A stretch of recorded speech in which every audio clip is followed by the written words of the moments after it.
everyone. Today we are joined by Ms. Muskan Nagpal, budding journalist who is currently working with Mojo. Muskan, for the benefit of our viewers, would you please mind introducing yourself? Okay, so I'm Muskan. I'm currently working with Mojo, and I'm still learning how to be a journalist. I wouldn't identify with the term right away. And today I'm here to talk to Anuj about that are going on in our media industry, and he has coerced me into this conversation despite my repeated requests of telling me I'm not an expert on the issues that we're going to talk about. Right, and I believe that is the USP, or that is the key thing to remember, that we want people who are upcoming in this industry to, we also want to talk to them, because we want to see how the future leaders of this industry see this industry, especially people like you who are working in new age journalism startups and new age media houses. I want to ask, how are these new age organizations different from the legacy brands? Do you have different editorial standards? Do you have just a different business model? How are you guys different from the big guys? Okay, so for starting, I don't know if how much sense this comment is going to make, considering I've never worked in an old school news house or say like an NDTV or other TV houses or other known media outlets. I have largely worked with both in digital media itself. Of course, there are differences in funding, as is obvious, because big TV houses will always have big names to get them money, but most of digital media relies on donations, relies very little on sponsorship, and it's difficult to get sponsorship, and you relies a lot on monetizing your videos on YouTube and other mediums. So they're different in that, so that makes a big difference simply because you're not then advertisers are not paying for the journalism, and the viewers are paying for the kind of journalism that they want and the kind of news stories that they want. And that makes all the difference in the world simply because then you're reporting what is actually happening as opposed to what someone would like you to report or would not like you to report.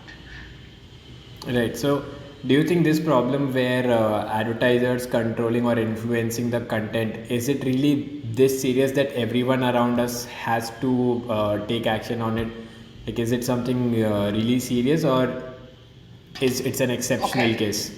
Think not everyone has to take action on it. I think, of course, you need money at the end of the day. You definitely need some resources to run an organization, but you either do it in a way that the company who's giving you the money does not stop you from reporting against that very company also. So that should ideally be the way to go about it. And even in the past, now we've seen that some companies are willing to take that stand, right? With a lot of brands backing out of sponsoring channels like Republic, etc. So I think I, there are ways to take money from advertisers and still report ethically, but I think that's a space that all of us will have to explore on our own and see what the challenges are to do that. Right. And do you think there are any differences in editorial standards for a digital publication and for a legacy brand, for whom the business model is via advertising? I think there has to be because if an advertiser is, say, like if a business standard runs a piece that basically says that fertilizers are not that harmful for the human soil and for soil, and then you say that farmers have been and activists have been saying that it's a conspiracy, and that's an editorial decision that you've made, right? That you ran with that piece, even though you know that it's even if you go ahead and verify it, it's going to be say is going a lot of research is going to say otherwise. You can't simply say that researchers and academics have been giving you false research and it's for all false. So of course the kind of money that you get if pesticide company is paying you and you run that piece, that does affect your editorial decision at the end of the day. So and I think anywhere, if the money is coming from anywhere, you will have some pressure from the people who are paying you money to not run pieces against them, and then you have to take an editorial decision, an editorial stance where you simply just assert yourself and say that this is how it's going to be, and I'm not going to report against you just because you're giving me the money. And I don't know how many editors are able to do that. I have never been in that position. A lot of people will think from a practical point of view as opposed to thinking from an ethical point of view, and that difference between practicality and ethics is probably what lies at the heart of the issue. and that will differ from editor to editor. Some editors might be willing to bend to it and some might not. Right. And through the course of our previous interviews with journalists, I found out that editors hold a lot of power in all the organizations, whether it be digital or the legacy brands, because they kind of set the tone of how this organization is going to function.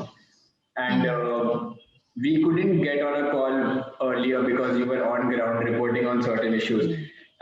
This sort of editorial practices are deeply rooted in a few of the digital media houses and even some and a lot of legacy brands that we see.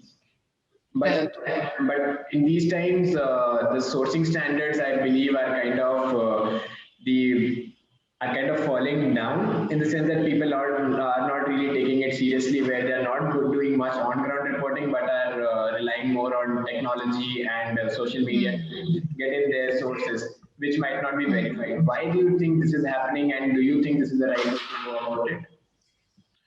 Okay, so there are two questions in the question that you asked. First off is the question that how much control do editors exercise? And second question is how are we taking why are we taking news from social media as opposed to reporting on ground, right? So the first question, to answer your first question, I think in digital media, of course, the editors have control on what they would like you to report. But fortunately, at the places I've worked at, I have never been asked to not report on a certain story or I haven't been held back from reporting on a certain story. In fact, where I am, Barkha and I have disagreements all the time, but she has never told me to not do a story because it doesn't align with what she thinks. Having said that, coming to your second question, why are we taking news from social media is simply because that we are a generation that literally lives online. We're not a generation that believes in going out on the ground. A lot of our activism is simply social media activism also. And considering that we have so much information available online, I think we should make good use of that information as opposed to entirely ignoring it. So I don't think I'm particularly not against the fact that we shouldn't use social media to take information and to make sense of that information, because you will often find contesting narratives on social media if you don't let your social media become an echo chamber and keep a lot of different ideologies within your list timeline or whatever list or whatever it is that you're doing. So secondly, I think that social media companies like Twitter and Facebook now Twitter recently did launch a manipulated news hashtag and they are starting to take some action on it, and that is an action that a lot should come from giants like Facebook, Instagram, Twitter, all over, to tag fake news as opposed to tagging. And like there's a lot of debate about the kind of content that Facebook or Instagram will tag as sensitive, and they will probably not tag right-wing content as sensitive but will tag a lot of left content as sensitive. So these are responsibilities that Facebook, Twitter, and other forms of social media will have to ultimately take upon themselves, and they do already have large teams that are looking after that issue. It's just that we probably don't know how they're functioning and what is the editorial control that's going on there. So you probably also need better news editors within social media organizations as opposed to them just being a technical organization that doesn't focus on these aspect of things. Because if we are going to use information for good, we have to make sure that we're not promoting misinformation in the process. Right, and coming to misinformation, I believe, like, of course, these giants are now taking the necessary steps to fight it. How is a organization like Mojo coming to this battleground? What are they doing to fight fake news? So we have a very small team right now, and we don't particularly fight fake news, but there are organizations like Alt News who are doing the job for you. So whatever we publish, and if it's controversial and if it's not making sense to us, we do a thorough fact check, and we get in touch with our editors and figure out if that's fake news or not. And that's something I believe every organization has to do. You have to run things through the editors and figure out and trust their experience and understand this is how you could fight fake news or not promote misinformation or not report wrong views. And it's very easy to do it in these times because there are videos that will almost look similar, which probably aren't from the same day. So that's going to happen a lot of times. And that is why you need a strong editorial check to see whatever you're reporting is right. Right. So we do have to take certain steps both at an organization level and also at a platform level, which is Facebook, Twitter. But being a digital media house, do you think that internet has been more of a boon, or has it been more of a curse, seeing the fact that there are more people now who are not certified journalists but are maybe putting out information both good and bad, but a lot of information is coming out. Do you think it has been a boon or it has been a curse? I don't think I can answer that question. It's not an easy question to answer. You, of course, you have some people like you also have a lot of cult of personality that building that has happened through internet, right? Because you're not watching news for the channel, but you're watching news for the people who are reporting that news. So I personally don't believe in that sort of identity, creating a cult around your personality, simply because I think that you then become the center of the story as opposed to the story being the center of the story. So in that sense, yes, it has been a bane for old school journalism because you are more or less an influencer as opposed to a reporter. And when that happens, it your reporting gets, and I'm not particularly against biased reporting. I think there's no such thing as unbiased reporting. That's completely all right. But that also means that there will be dangers to that those biases. And that is something, and these are, and which is why whatever issues and whichever stances we take, we need to take them responsibly. So if and I mean, so many times we think that social media is a frivolous place when actually it is not. If you have a following of more than, say, you have a following of 1K 2K, then you're not a small person. You are capable of influencing opinions, and which is why you have to be responsible. But there is no way of getting out of that cult of personality journalism also, because I think there are people that people like to trust. And once you have a person that you trust, you will want to listen to what they have to say. But that also means that we're creating echo chambers. There is no reason I can tell someone that, if they have always seen Sudhir Chaudhary, I can never tell them that that is the person that they shouldn't trust. And that is the problem that we're going to face in the future also, that we're going to be a polarized media landscape, which we almost already are. And it's going to be difficult to find opposing point of views, and holding them, like, we're very bad as people, we're very bad at holding contradictions together. So since we're so bad at holding contradictions together, we're going to create more and more echo chambers as opposed to knowing what actually is going on. Right, and that is a very insightful thought where you mentioned that people are really bad at holding contradictory thoughts at the same point of time. People like to be very binary; it's either black or white. Exactly. They do not like to be in the gray, and this, I believe, has led to a lot of polarization, as you said. Do you think media can undo this? I don't know if media can undo this. I am just starting out. I think it is possible to tell stories that are nuanced. It is possible to get sides of the story, and you don't have to. I mean, I know there's a lot of bashing against doing this both sides journalism also. So, and maybe both side journalism is creating another binary where you're saying that this person can only say one thing. And since we've always built that cult of identity, we think that this person will not have another side to them. I think we need to get more comfortable with the idea that there is, even in one person, there are multiple identities, right? So when there are those multiple identities, we need to also reflect those multiple identities to the people who we are representing ourselves to. So, say if you have this cult of personality around one particular journalist, one particular reporter, that journalist should all it's we should be okay with that journalist taking contradictory stances as opposed to bashing them and giving a woke response, and that is the first response that comes to our mind.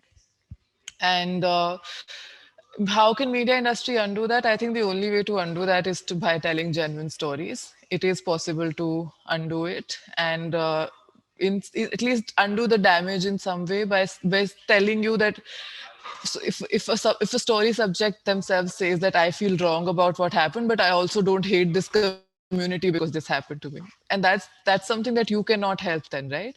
That's not a reporter's point of view. That's your people's point of view, and that is what people want at the end of the day. That is what will make a story genuine. So genuine reporting, genuine storytelling can undo a little bit of that damage.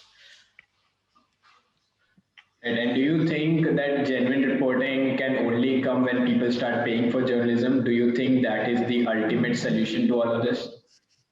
Yeah, of course, because you, if as long as you're going to be stuck with the whole TRP game, you are going to report what the people want to, people like, you're going to report what people want to hear.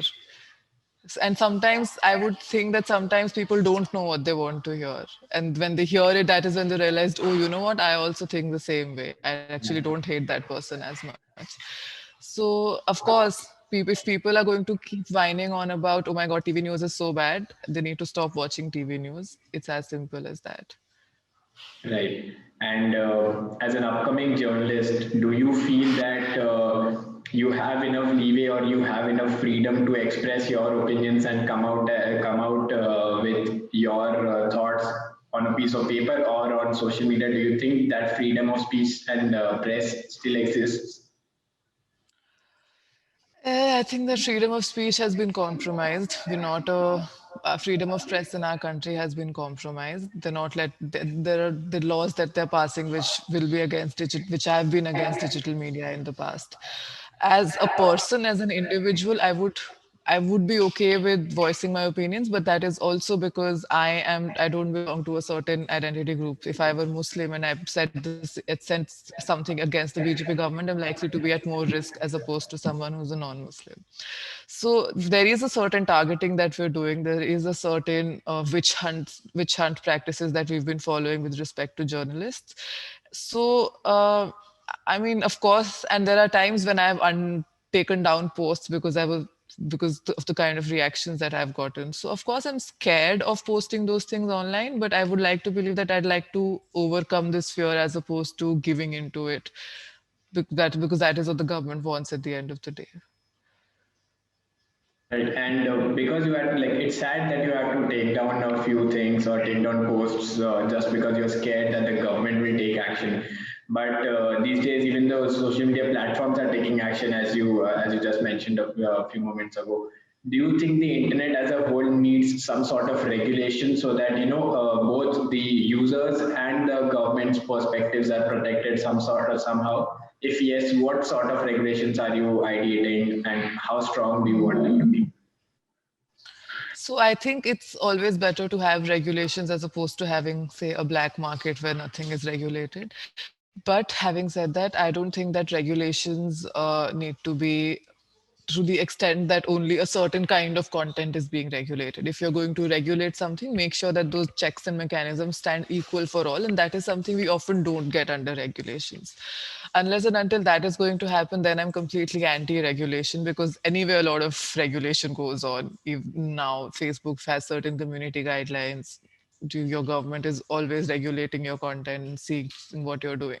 So formally, if you're going to have a regulation mechanism, then you make sure that all sides are weighed equally in that regulation and it's not just one go. And I would also personally be against it simply because I think that it's a free country. Everyone should have the right to say whatever they want to, and everyone should have the right to react to that content. No other party should have control over what one person says.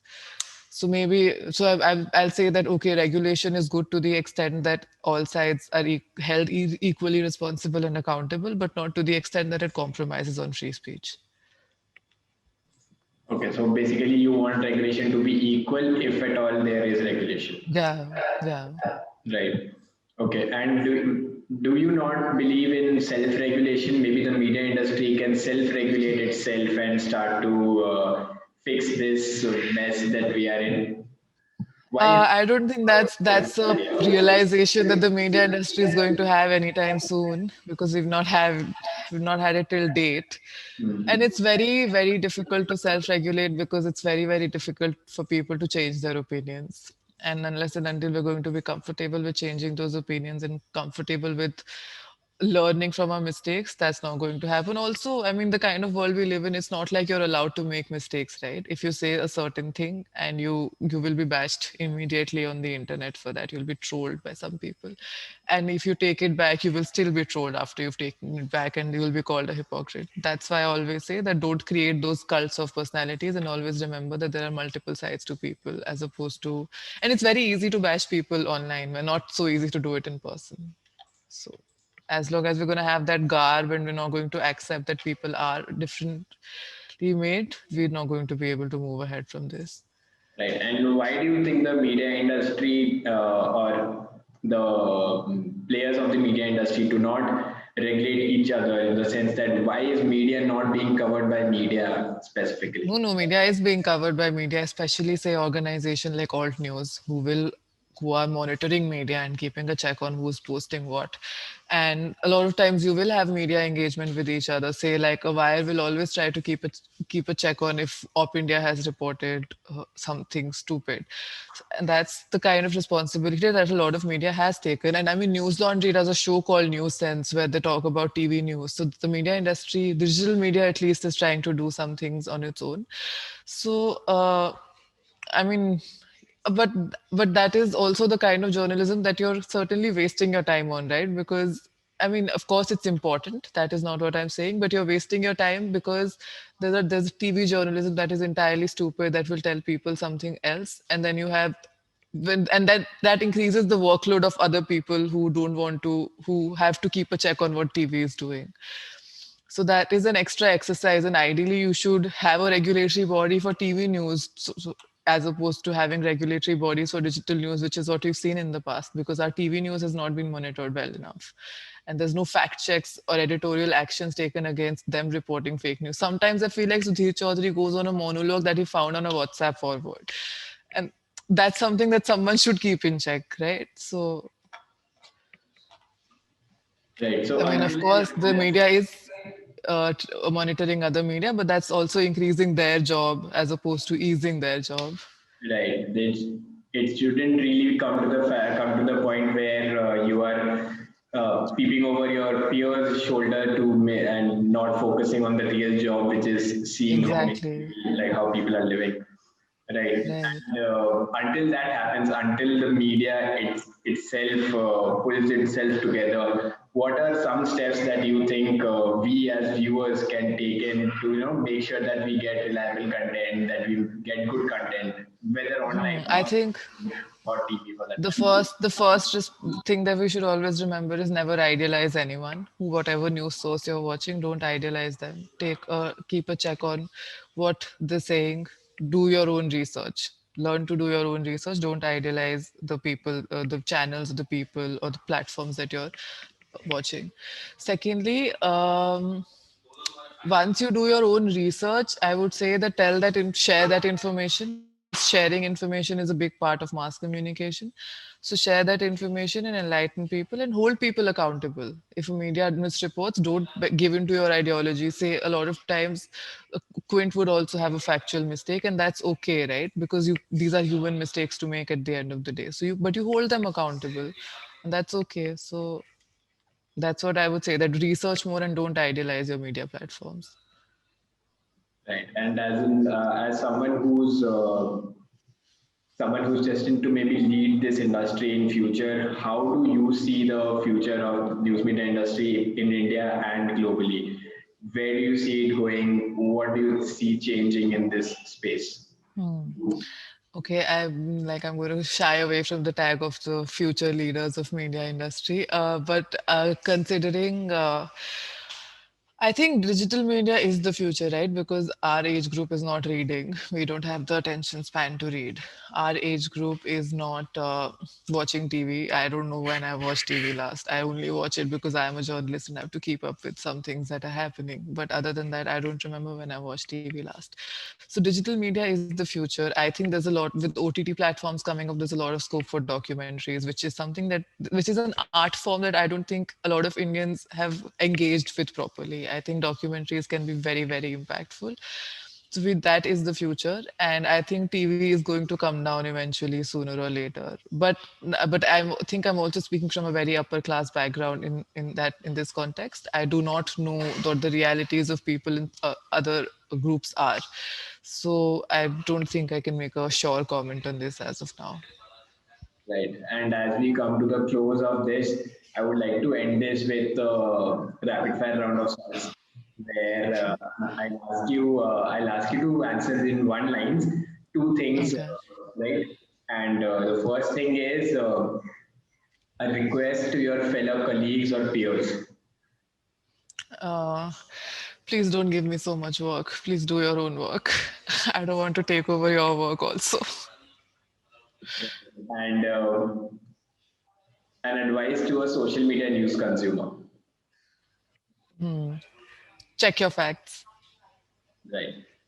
Great. Thank you so much. Thank you so much for your time. It's been fantastic. Some really great insights, especially from the point of view of how a digital media or a new age media is working and how do they see this industry growing? What are their thoughts on how this can be regulated, not regulated? Uh, I personally am a fan of Mojo. I really do follow and love their work.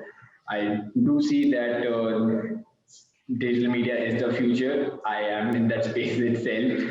So yeah, but like all in all, definitely has been great and fantastic insights. I hope that viewers would also get to know a little better and get to know their industry that they should hold accountable a little better after viewing this. Yeah, hopefully. Yeah, Okay, nice talking to you. It was a good conversation. Didn't feel like an interview. So, great. And my job is done.